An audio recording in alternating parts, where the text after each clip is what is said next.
Générique.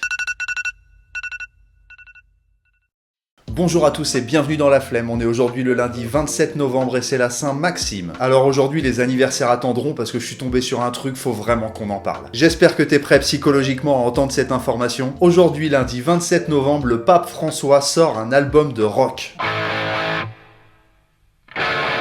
Alors quand j'ai vu cette info, j'ai commencé à creuser, vous commencez à me connaître, et en premier lieu, je suis tombé déjà sur un prêtre youtubeur, frère Paul Adrien, 279 000 abonnés. Bienvenue sur la chaîne du frère Paul Adrien. Il a un studio, des lumières, un micro, un petit style, le mec il fait mieux que moi. Salut tout le monde, je suis le frère Paul Adrien.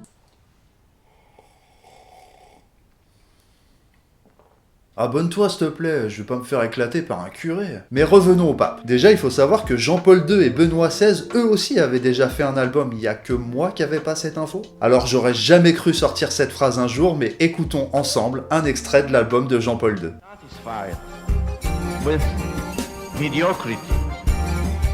Waouh, c'est nul à chier. Peut-être que l'album de Benoît XVI était meilleur.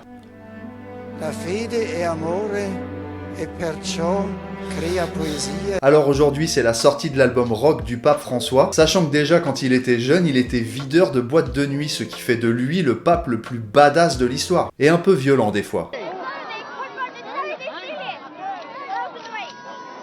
J'ai vraiment hâte d'aller au Hellfest pour aller voir le pape en concert. Ce week-end, c'était l'anniversaire de Chris Hughes. Alors Chris Hughes, son histoire elle est simple. Le mec il fait ses études à Harvard en 2004. Avec ses potes, il participe à un petit projet qui donnera lieu à une petite entreprise et sa seule rétribution financière sera à hauteur de 1% des parts de la société. Cette société c'est Facebook et il revendra ses parts 3 ans plus tard pour la maudite somme de 600 millions de dollars à seulement 24 ans. Moi quand j'avais 23 ans, mes potes ils créaient pas Facebook, ils claquaient 80 € en boîte pour des bouteilles de whisky. Bon allez, je vous en veux pas les copains. Il est déjà le moment de passer à la suggestion musicale. Aujourd'hui ce sera le Tiny Desk de Georgia Smith. Tiny Desk c'est un espèce de taratata à l'américaine. Et dans cette émission ils y ont accueilli l'artiste Georgia Smith qui en plus d'être très belle, elle chante divinement bien. Je vous mets le lien juste ici et vous pouvez désormais retrouver cette vidéo dans la playlist suggestions musicales sur la chaîne YouTube La Tasse TV et tu peux en profiter aussi pour t'abonner, ça fait toujours plaisir et ça nous soutient. Aujourd'hui ça aurait été l'anniversaire de Jimi Hendrix, guitariste de génie, icône des années 70, nos parents nous ont toujours dit ça c'est de la vraie musique. Et maintenant je vous entends les copains dire la même chose à vos enfants comme si vous aviez oublié à quel point c'était relou. Mais n'ayant pas vécu dans les années 70,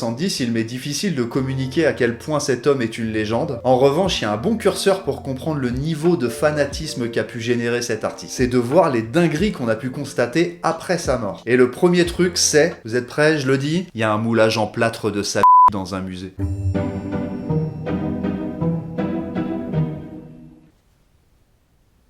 Alors, prenons quelques secondes pour digérer cette info. Et visiblement, ça intéresse des gens parce que selon la directrice de ce musée, c'est l'œuvre la plus photographiée. Deuxième truc sur Jimi Hendrix, la guitare de Jimi Hendrix a été vendue 2 millions de dollars. J'ai donc tout naturellement regardé combien valait ce modèle de guitare neuf, et pour obtenir une Fender Stratocaster classique, il faut compter entre 750 et 1500 € à peu près. C'est-à-dire que le simple fait qu'il ait joué sur cet instrument, ça a fait prendre 2 millions de dollars à l'objet. Mais j'ai vu que c'était pas la guitare la plus chère qui a déjà été vendue. On va commencer par la guitare de Bob Marley parce qu'elle a été vendue 1,2 million de dollars, mais elle a une histoire particulière. En 1971, à la sortie d'un concert, il donne sa guitare à un technicien en lui disant « Prends cette guitare, tu comprendras plus tard ». Et en 2006, le technicien a fondé un organisme de bienfaisance en l'honneur de Bob Marley grâce à l'argent récolté suite à la vente de cette guitare. Bob Marley n'a eu que 7 guitares dans sa vie et elles sont toutes en Jamaïque. Celle de John Lennon a été vendue